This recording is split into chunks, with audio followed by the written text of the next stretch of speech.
네, 안녕하십니까. 안녕하세요.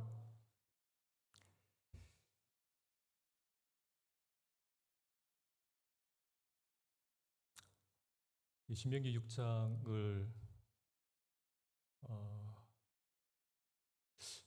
성경 읽기 차례대로 읽다가 이 신명기 6장이 내용이 너무 보석처럼 좋은 거예요. 그래서 준비해 보자 했는데 이건 공동체의 미래 그리고 가정의 미래를 이렇게 보여주는 듯한 그런 생각이 들었어요. 그래서 이제 제목을 위대한 유산 쉐마라고 했는데, 혹시 이 소방부서 어르신들께서는 자녀들에게 어떤 유산을 생각하고 계십니까? 생각하고 계시죠? 어떤 이제 물질적인 것일 수도 있고 아니면 어떤 메시지일 수도 있고, 그 유산은 굉장히 자녀들에게 아, 미래의 삶의 결정이 된다라는 생각이 듭니다. 위대한 유산 쉐마, 신명기 6장을 같이 보겠습니다. 6장 1절에서 이제 9절까지 읽겠습니다. 교도하겠습니다. 제가 먼저 읽고 2절 성도님 읽어주시기 바랍니다. 이는 곧 너희 하나님 여호와께서 너희에게 가르치라고 명하신 명령과 규례와 법도라. 너희가 건너가서 차지할 땅에서 행할 것이니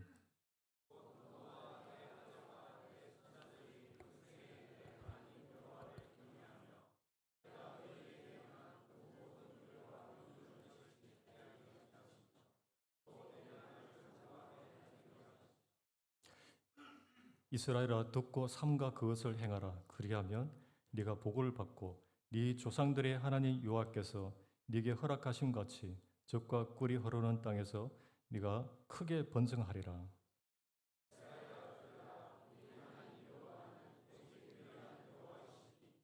너는 마음을 다하고 뜻을 다하고 힘을 다하여 네 하나님 여호와를 사랑하라.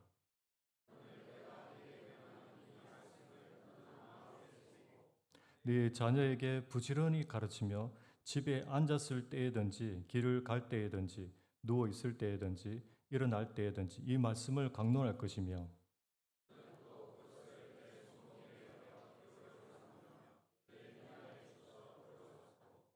또 네 집 문설주와 바깥 문에 기록할지니라. 감사합니다. 네, 오늘 보게 될 신명기 6장 구약 성경 전체의 심장이자 내 삶의 중심이 되어야 할 신앙 교육 헌장이라고 할 수 있습니다. 네, 우리 좀 어릴 때 이렇게 학교 다니면은 국민 교육 헌장이 있었잖아요. 그것을 외우기도 하고, 예, 다 알고 계신데, 우리는 민족 중의 역사적 사명을 띠고 이 땅에 태어났다, 이렇게 머리에 박혀 있을 거예요. 이렇게 이처럼 마음에 새겨야 했던 유대인들 정체성의 핵심이 이 신명기 6장입니다. 구약 성경의 심장과 같은 말씀이에요. 이제 본문으로 들어가기 전에 잠시 이 말씀이 선포되었던 3,400년 전 그날의 현장으로 돌아가면, 지금 이 말씀이 선포되고 있는 그 장소는 바로 요단강 동쪽 가나안 땅이 눈앞에 내려다 보이는 모압 평지입니다. 그리고 이 말씀을 듣고 있는 청중은 출애굽을 경험했던 1세대 부모가 아니라 불순종으로 광야에서 모두 죽은 이 부모 세대를 뒤이은 출애굽 2세들입니다. 2세들.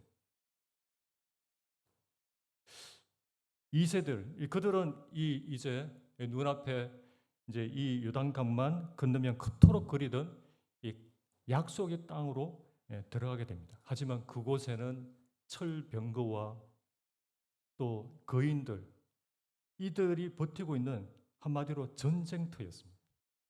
그리고 화려하고 엄란한 이 바알 우상 문화가 가득한 영적 지뢰밭이었어요. 그런 곳에 이 백성들이 어떻게 그 유혹이 가득한 이 가나안 땅, 그 세상에서 어떻게 신앙을 지키며 살아갈 수 있을까?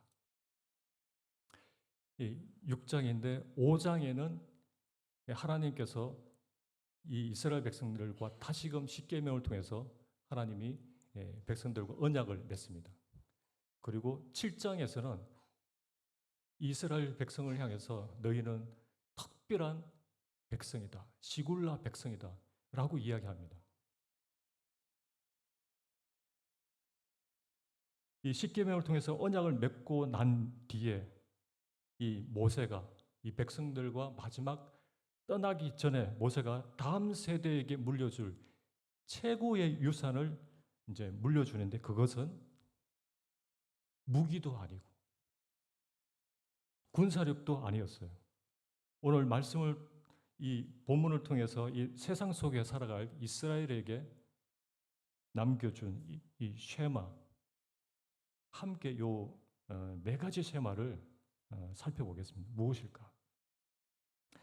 첫 번째, 쉐마라는 뜻은 들으라라는 것입니다. 들으라 이스라엘, 쉐마 이스라엘. 쉐마라는 것은 듣는, 그 귀로 듣는 것만 아니라 듣고 그대로 행하라는 순종의 뜻을 가지고 있습니다. 사제를 다시 한번 읽겠습니다. 시작. 이스라엘아 들으라, 우리 하나님 여호와는 오직 유일한 여호와시니. 엄밀하게 보면은 이 4절이 쉐마라고 하는데, 통상적으로 또 신명기 6장 전체를 또 쉐마라고 부르기도 한답니다. 지금 또 이스라엘 땅에 지금까지 경건한 유대인들의 삶을 보면 매일 아침 눈을 뜨면 그리고 잠들기 전에 쉐마를 암송합니다. 이스라엘아 들어라, 우리 하나님 여호와는 오직 유일하신 여호와시니라. 이렇게 이것은 하루의 시작과 마감하는 존재의 재정렬이었습니다. 이 쉐마의 삶은 마치 항해사가 밤 하늘의 그 별을 보며 자신의 위치를 확인하듯이 매일 쉐마를 통해서 자신이 누구이며 누구에게 자신이 속했는지 그것을 다시금 확인했습니다. 단지 하나님은 유일하신 분이시다, 하나님의 유일성을 고백했을 뿐만 아니라 동시에 내 삶의 중심에 여호와 외에 다른 무엇도 놓지 않겠다는 그날의 결단이었습니다. 이렇게 외운다는 것은 그냥 형식적으로 줄줄줄줄 외우는 것이 아니라 우리의 하루는 무엇을 향해 정렬하고 계십니까?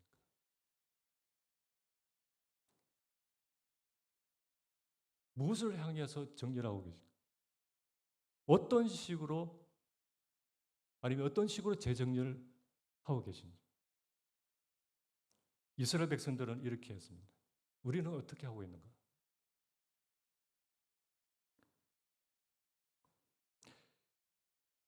이스라엘 백성들이 들어갈 그 가나안 땅에는 많은 신들이 있었어요. 바알도 있고 아스타롯도 있고 각 지역마다 섬기는 신이 달랐습니다. 그 사람들은, 그 족속들은 여호와는 그 많은 신들 중에 하나다.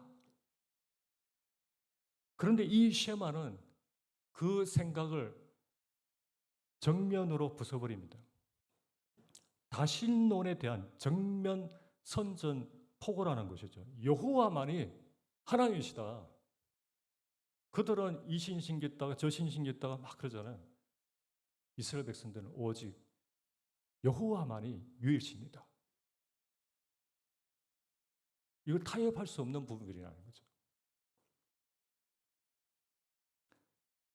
사람들은 상황에 따라서 다른 신들에게 빌었어요. 사업이 잘 되기를 원하면 풍요의 신에게, 전쟁에서 이기기를 원하면 전쟁의 신에게, 또 사랑을 원할 때는 사랑의 신에게. 어쩌면 오늘날도 주일에 교회에서는 하나님을 섬기고, 또 월요일에는 직장에서 돈의 신에게 무릎을 꿇을 수도 있고, 또 집에 들어와서는 만족의 신에 빠지기도 할 수 있겠죠. 어느 미국 신학교 교수님이 이런 말씀을 하셨어요. 신학의 모든 문제는 결국 하나의 문제로 귀결된다. 하나님은 정말 하나님이신가? 하나님은 정말 첫째이신가? 형제 자매님의 뿌리 깊은 그곳에는 무엇이 첫째이신가요? 정말 하나님이 나의 첫째이신지, 무엇이 첫째이신가요? 상황에 따라서 바뀌시는지, 변함없이 그분 유일하신 하나님이신지. 우리 삶의 수많은 갈등들의 그 뿌리를 깊이 파고 이렇게 들어가 보면은 그 끝에는 대부분 이 첫 계명의 문제라는 것입니다. 직장과 하나님 사이에서 갈등하십니까? 가정과 하나님 사이에서 갈등하십니까? 누가 진짜 주인이냐의 문제인 거죠. 이 쉐마가 놀라운 것은 4절 이 한 문장이 내 삶의 모든 우선순위 문제에 답을 분명하게 주고 있어요. 하나님이 정말 나의 유일한 절대적인 하나님이시다. 그리고 내가 그분을 온 마음을 다해 사랑한다면 다른 모든 것들의 자리가 자연스럽게 정해진다는 것입니다. 첫째 계명이 바로 서면 어떻게 되죠? 자연적으로 나머지 계명들은 따라오듯이 사실 이 문제가 해결되면 문제들이 풀리는 것입니다. 쉬워져요. 그것이 분명하지 않기 때문에 왔다 갔다 하는 거죠. 진정 그분은 나의 첫 번째신가? 정말 그분을 내가 경외하고 있는 나의 대상인지 한번 이렇게 생각해 보시면 좋겠습니다. 두 번째, 구약에도 신약에도 여호와를 사랑하라. 여호와를 사랑하라는 이 문제의 명령이 나옵니다. 여호와를 사랑하라. 이 말을 들을 때 불편하게 생각하시는 분도 있어요. 사랑하라 명령. 그런데 어떤 의미인지 잘 모르지만 그냥 받아들인 분도 계시죠. 근데 개인적으로 이 공부하면서 그 해답을 찾았다고 생각합니다. 6절 함께 같이 읽겠습니다. 시작. 너는 마음을 다하고 뜻을 다하고 힘을 다하여 네 하나님 여호와를 사랑하라. 이렇게 생각할 수 있겠죠. 사랑이 어떻게 명령이 될 수 있을까? 사랑은 자연스럽게 솟아나오는 우러나오는 감정이지 강요할 수 없잖아요. 네, 그거 매우 중요한 질문입니다. 그런데 예수님도 이 모세도 모두 사랑을 명령하고 있습니다. 너는 마음을 다하고 뜻을 다하고 힘을 다하여 여호와를 사랑하라. 자, 알죠? 그러면 정말 가능할까? 여호와를 혹시 사랑해 보신 적 있으신가요? 하나님을 사랑하고 계시죠? 그래서 이 교회에 왔을 건데요. 자, 우리가 누군가를 가까이 있는 분을 내가 제대로 알게 되면 또 그분이 나를 위해서 무엇을 했는지 정말 깨닫게 된다면 사실 사랑은 명령이 필요 없어요. 사랑은 자연스럽게 흘러나옵니다. 그것을 알았을 때 마음을 다해서 열렬히 사랑할 수밖에 없습니다. 이 신명기 6장에 그냥 뭐 느닷없이 여기 끼워져 있는 그런 말씀인가? 이렇게 생긴 것인가? 아니에요. 그 앞에는 어떤 사건이 있었죠? 출애굽 사건이 있었어요. 출애굽 사건. 그때 노예 그들은 노예였잖아요.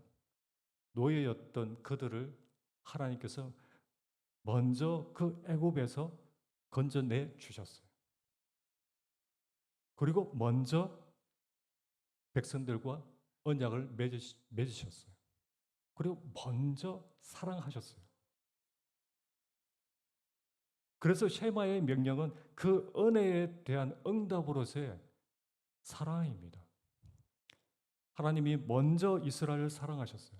먼저 이집트에서 건져내셨고 그 구원의 경험에 대한 응답으로 이 사랑이 흘러나오는 것입니다. 전혀 모르는 상태에서 여호와를 사랑하라. 그건 힘들죠. 아무도 할 수 없습니다. 자, 어떤 예를 들면 좋을까요?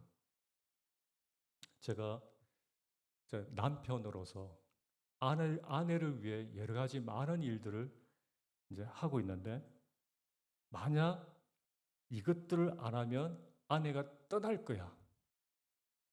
아내가 나와 헤어질 거야.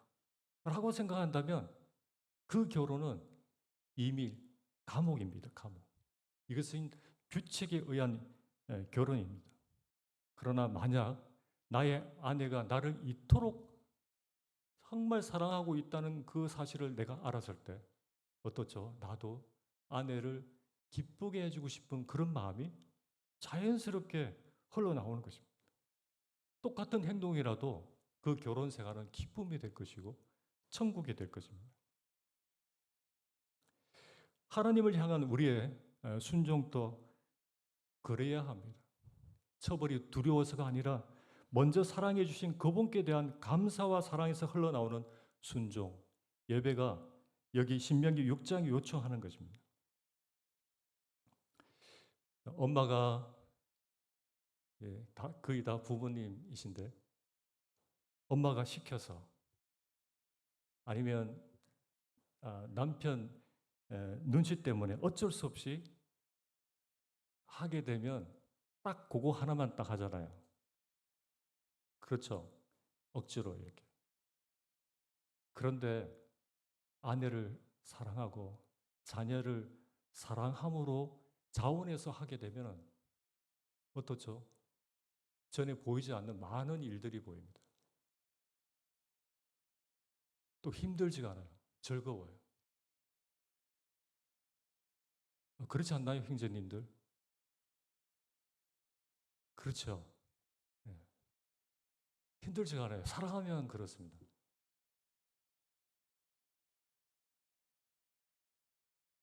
하나님을 사랑하라.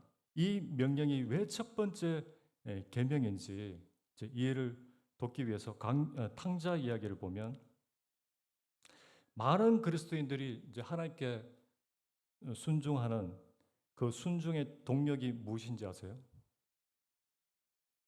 다는 그렇진 않지만 큰 아들이 아버지 집에 남아 있었잖아요. 탕자는 떠났고 그 아버지 집에 큰 아들이 남아 있었습니다. 그 큰 아들은 계명을 잘 지켰습니다. 그리고 철저하게 규칙을 어기지 않고 지켰어요. 그런데 그 마음은 아버지를 사랑하지 않았어요. 아버지를 사랑하는 마음이 없었습니다. 그때 큰아들은 어떤 상태였냐면 두려움과 의무감에 머물러 있었어요. 그냥 눌려 있었죠. 그리고 나타난 현상이 무엇이냐면 탕자, 이 둘째 아들이 돌아왔을 때 아버지가 잔치를 베푸는데 그 큰아들의 반응이 어떻죠? 화를 내는 거예요. 분노했습니다. 이런 순종이 어디로부터 왔을까요? 두려움과 의무감으로부터 나온 반응인 거죠. 신명기 6장 요구하는 순종, 요구하는 사랑은 이와 다릅니다. 온 마음을 다해서 여호와를 사랑한다는 것은 아버지가 달려가서 자신을 껴안았을 때 그 포옹 속에서 경험되어진 그 사랑, 아버지가 자신을 껴안았을 때 아무 볼품 없고 아버지 것 다 소진해버린 그럼에도 불구하고 자신을 품에 안았던 그 아버지의 사랑을 경험했을 때 자신을 무조건적으로 넘치도록 부어지는 그 경험된 그 사랑으로 그 사람이 이렇게 움직이는 것입니다. 감당할 수 없는 아버지를 향한 그 사랑은 거기서 솟아나서 마음을 다해서 아버지를 공경하고 존경하게 되는 거죠. 그런데 큰 아들의 그 규칙적인 그런 삶이 아니라 아버지로부터 받은 그 사랑의 응답으로서 우리가 하나님을 사랑해야 되지 않을까. 이 교회를 올 때, 예배를 드릴 때, 성도를 만날 때, 매일매일 살 때 의무감이 아니라 그분이 나에게 베푼 그 은혜가 얼마나 큰지 그 사랑에 힘입어서 살면 우리의 얼굴이 달라집니다. 우리의 삶이 분명히 달라질 수밖에 없어요.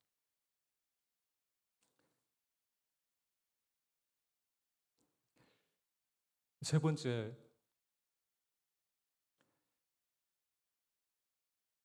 이 교회와 부모에게 주어진, 이 교회와 부모에게 드리는 아주 중요한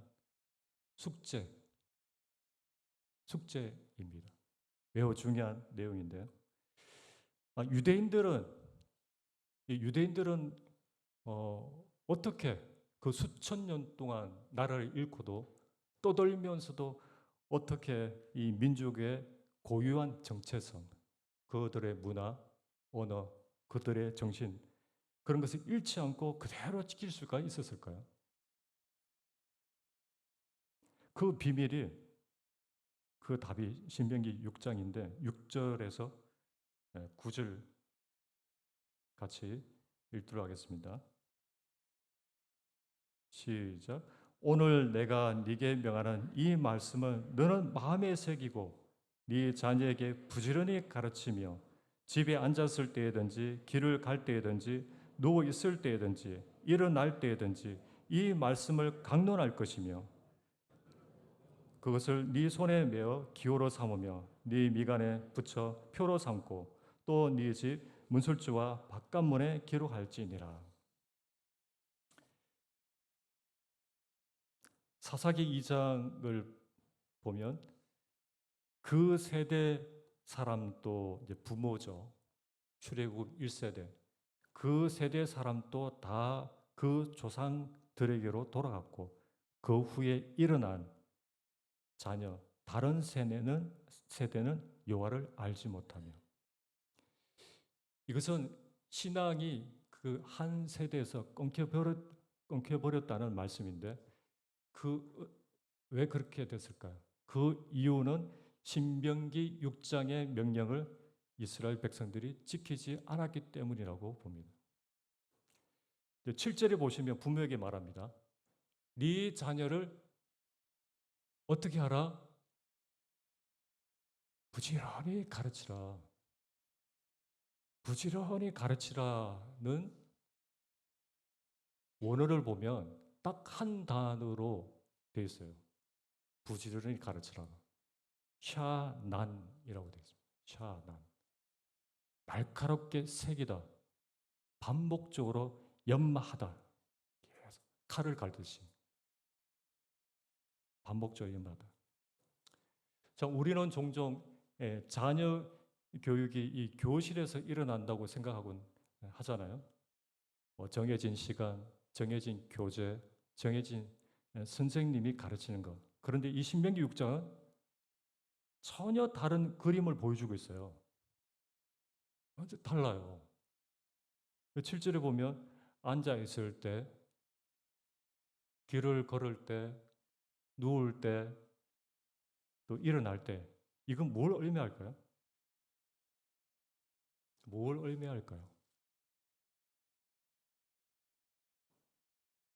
삶의 모든 순간을 말합니다.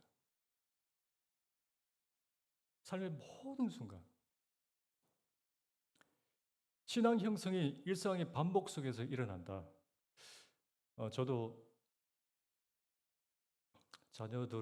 자녀들에게 신앙의 전수를 위해서 많은 노력을 했습니다. 자녀들을 주일학교에 보내고, 또 여러 캠프도 보내고, 또 디모데 학교도 보내고, 또 가정 예배도 드려보고. 그러나 신명기 6장이 말하는 양육의 본질은 삶의 모든 평범한 순간들이라는 것입니다. 단 한 번의 간결한 그런 사건으로 신앙이 형성되는 것이 아니라 수천 번의 작은 순간들이 누적이 되어서 형성이 된다는 것입니다. 진정한 교육은 교실이 아니라 어디서요? 관계 속에서. 관계 속에서 일어납니다.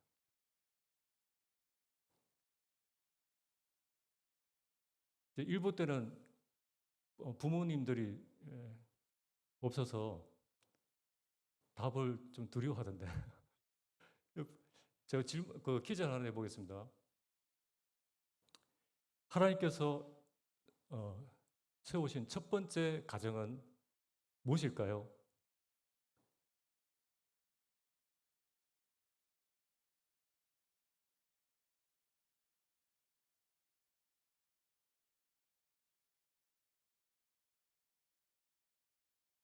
알고 계신데, 가정. 하나님께서 세우신 첫 번째 학교는 가정. 가장 영향력이 있는 부모는 이걸 아셔야 되는데. 부모 이야기했네요.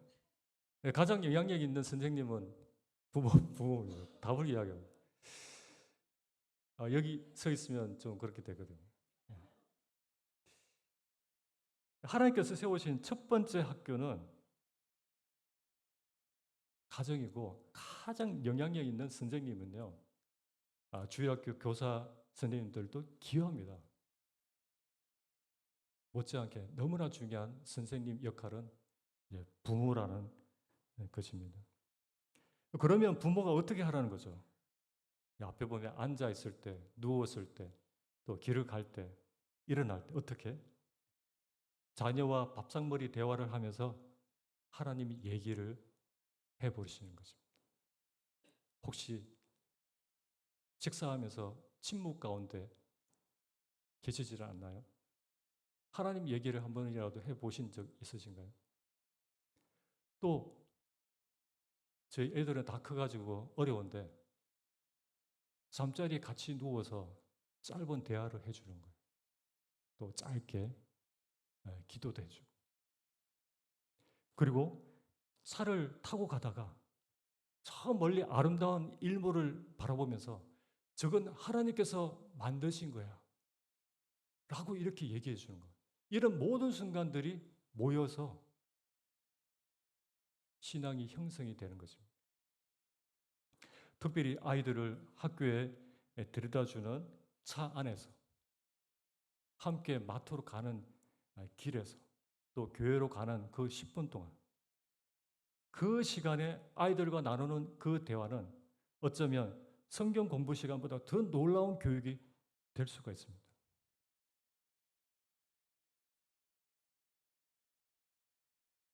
그리고 아빠가 운전할 때 자녀들은 아빠가 어떤 반응을 보이는지 봅니다. 누가 끼어들 때 아빠가 어떤 반응을 하는지 보는 거죠. 또 라디오에서 나오는 뉴스가 나와요. 나오면은 아빠가 어떤 말을 하는지 듣잖아요. 그 순간들이 아주 중요한 신앙의 교육이 일어나는 것입니다. 저도 그동안 잘 못했습니다. 그래서 요즘에 자녀들과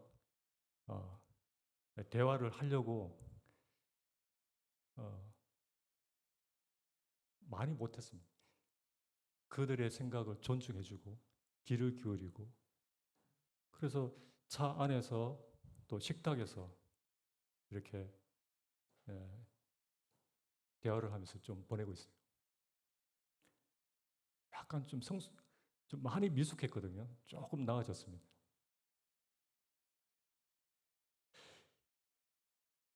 차 안에서, 길에서라는 것을 차 안에서라고 되어 있는데, 차 안에서 우리는 보내잖아요. 옛날에 걸어 다녔지만 차 안에서 그 10분이 어쩌면 평생 잊지 못할 교육이 될 수 있습니다. 그런데 만약 주일만 교회에서만 교육이 이루어진다.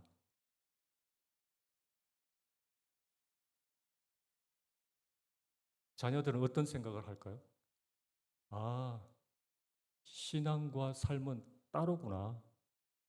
교회에서는 그렇게 살고 교회를 떠나면 월요일부터는 내 마음대로 살면 되겠구나.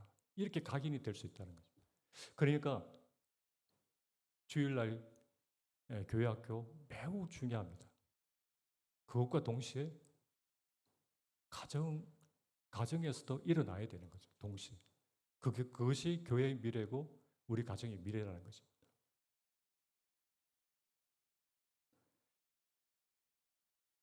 샤난, 날카롭게 새기다, 반복적으로 연마하다. 이 자녀의 마음에 날카롭게 새긴다는 것은 어떻죠? 이제 앞에서 말씀드린 것처럼 단번에 이루어지지 않는다. 매일매일 조금씩 새겨지는데 일상의 반복들이 20년, 30년 이렇게 쌓이면 그것이 바로 이 신앙이 되는 것입니다. 바로 이것이 유대인들이 그렇게 고통받으면서 뿔뿔이 나라를 잃고 흩어져 살았어도 그 고유한 정체성을 잃지 않고 생존할 수 있었던, 다음 세대가 이어질 수 있었던 절대적인 이유라는 것이죠.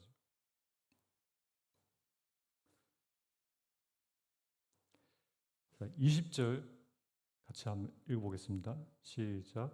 후일에 네 아들이 네게 묻기를 우리 하나님 여호와께서 명령하신 증거와 규례와 법도가 무슨 뜻이냐 하거든.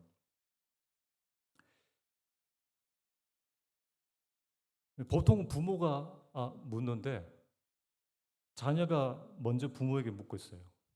왜 자녀가 부모에게 먼저 물을까? 부모의 삶을 이 자녀들이 보면서 호기심이 생긴 거예요. 왜 아빠는 안식일을 지키지?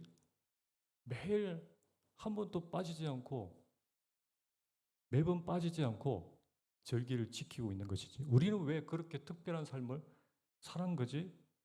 이것은 자녀들에게 풀리지 않는 문제일 수 있다는 것입니다.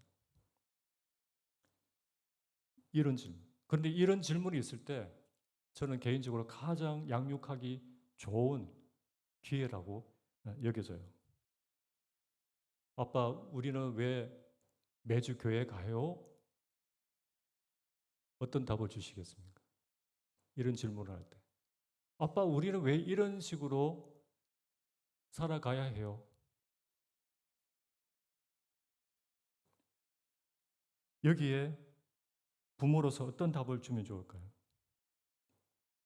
오늘 이제 부모에게 주는 예, 숙제입니다. 제가 답을 드리지 않겠습니다. 오늘 교회 문을 나서면서 자녀들에게 차를 타고 가면서 답을 주시면 어떨까요? 그 20절 이후에 답이 있어요. 그 문제의 답은 우리 성도님들이 한번 풀어보시면 좋겠습니다.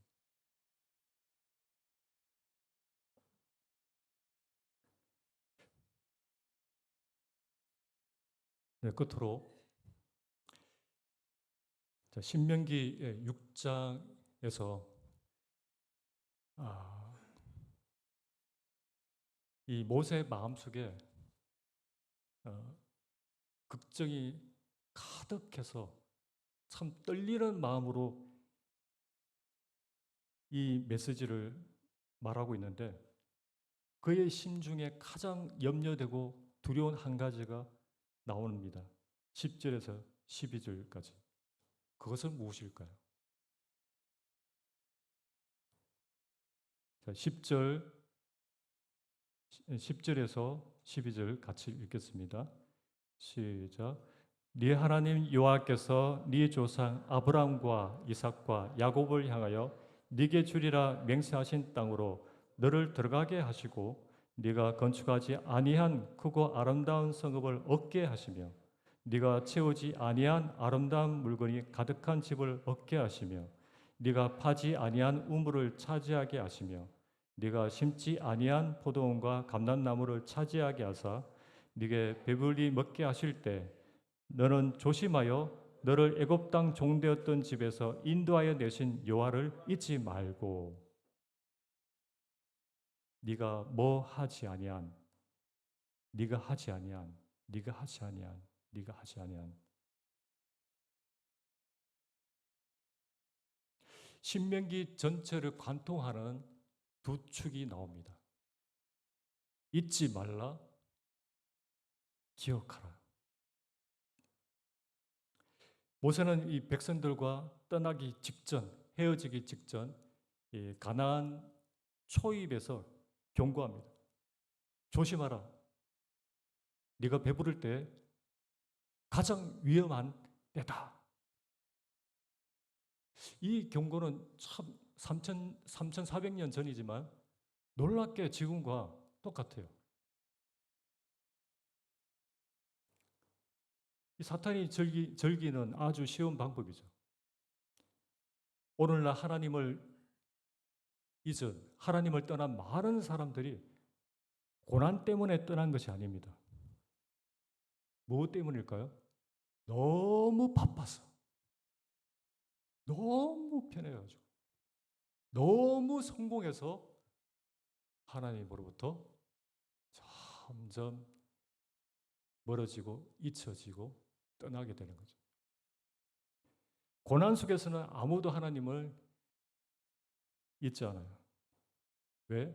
광야에서 그랬거든요. 광야에 있을 때 안 그랬어요. 광야에서 굶주릴 때, 내 눈앞에 적이 있을 때 하나님을 찾을 수밖에 없습니다. 문제는 무엇이죠? 고난 중에서는 하나님을 잊지 않습니다. 문제는 풍요라는 것입니다. 하나님의 축복에 대해서 부정하는 것은 아니에요. 그때 뭐라고 해요? 조심하라 라는 것입니다.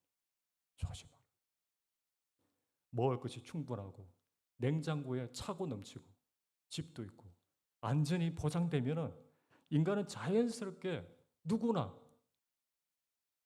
하나님 없이도 잘 살 수 있다라고 착각을 하는 거죠. 10절, 11절 보면 하나님을 잊어버린 원인이 나옵니다. 성읍을 얻게 하시며 집을 얻게 하시며 우물을 차지하게 하시며 감람나무를 차지하게 하사 4번 연속 하나님을 잊어버린 원인, 거저받은 축복이라는 것이죠. 거저 얻은 큰 은혜를 우리는 받았어요. 누리고 있습니다. 그런데 문제는 쉽게 잊어버리는 인간이라는 거죠. 쉽게 잊어버려요.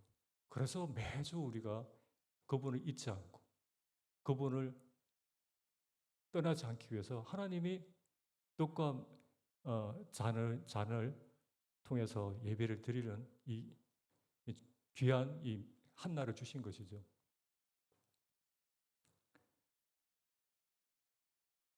제가 그 입대 전에 이런 기도를 했습니다. 우리 용훈 형제도 있는데 용훈 형제는 군에 가기 전에 어떤 기도를 했는지 모르겠습니다. 저는 좀 생각이 없었는지 좀 무모한 기도를 했어요. 혹독한 훈련이 있는 곳으로 보내주십시오. 구타가 있는 곳으로 보내주십시오. 그렇게 기도하면 안 되는데. 왜? 그런 환경에서는 하나님을 의지하고 하나님을 찾을 수밖에 없기 때문에 그런 기도를 했어요. 그런데 응답이 반대로 되어진 거예요. 복지시설이 너무 잘 돼 있고 구타가 없고 대수장님 좋고 또 제가 간 그 부대는 이미 저희의 그 선인들이 죽을 고생해가지고 신박사를 다 지어놨어요. 저는 거저 들어갔죠. 아무것도 하지 않고. 그런데 그때부터 제 심령이 공고해지기 시작하더라고요. 너무 편하니까. 아, 그때 생각하기를 의도적으로, 의지적으로 살 길을 찾아야 되겠다. 살 길을 찾아야겠다. 아, 내 영적인 자립을 해야 되는 거예요. 스스로 이렇게 하나님을 이렇게 찾지 않으면 하나님 떠나기 좋은 그런 환경이었습니다. 여기 모세가 내린 하나님이 내린 처방이 무엇이죠? 의도적으로 기억하는 것입니다. 안식일을 지키는 것. 이 이스라엘 백성들 그냥 안식일 안 지키면 벌 받는다 그런 게 아니고요. 하나님을 떠나지 않도록 하나님을 바라보도록 하나님 기억하도록 주신 거라는 것이죠. 안식일을 지키는 것, 또 절기를 지킨 이유가 여기 있습니다. 자녀들에게 이야기를 들려주는 이유가 여기 있어요. 문술주의 말씀을 새기라는 그 이유가 여기 있다는 것입니다. 기억은 저절로 안 되는 것입니다. 의도적으로 기억을 해야 돼요. 잊어버립니다. 한순간에. 성경을 안 보면 어쩔 수 없어요. 교회 안 나오면 말할 필요도 없죠. 주일날 또 예배 준비 안 하면 어떨까요? 주일날 한 청년과 수양회 때, 아, 지난 수양회 때 한 청년과 얘기를 나눴는데 이런 얘기를 하더라고요. 저는 예배 자체만큼 예배 준비하는 과정이 매우 중요합니다. 왜냐하면 그 시간을 통해서 그 준비하는 그 시간을 통해서 주님을 기억하게 되고 또 마음이 리셋된다는 거, 마음이 새로워진다고 하더라고요. 그렇습니다. 예배 참석하는 거 중요합니다. 그러나 더더욱 중요한 것은 예배 준비하는 과정이 더 중요하다는 것입니다. 왜냐하면 그 시간을 통해서 예배 준비하는 그 이상, 그 과정은 길수록 그분을 생각할 것이고 또 말씀 속에 그분의 말씀을 묵상하면서 그분이 어떤지를 알아가게 될 것이고 그 시간부터 예배가 시작되는 거죠. 그리고 함께 이 시간에 감사의 표현을 찬송을 통해서 아멘을 통해서 또 입을 열어서 할 수 있는 것입니다.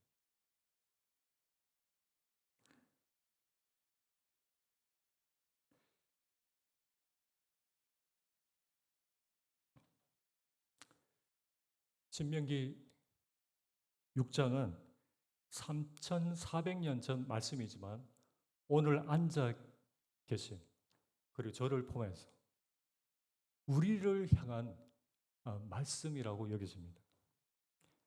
바라기는 우리 교회와 우리 가정마다 이 쉐마의 말씀이 정말 살아나서 우리 자녀와 이 다음 세대가 끝까지 오직 유일하신 그 하나님을 떠나지 않고 그분을 섬기는 그런 거룩한 백성으로 남기를 소원합니다. 이상 마치고 기도하고 마치겠습니다.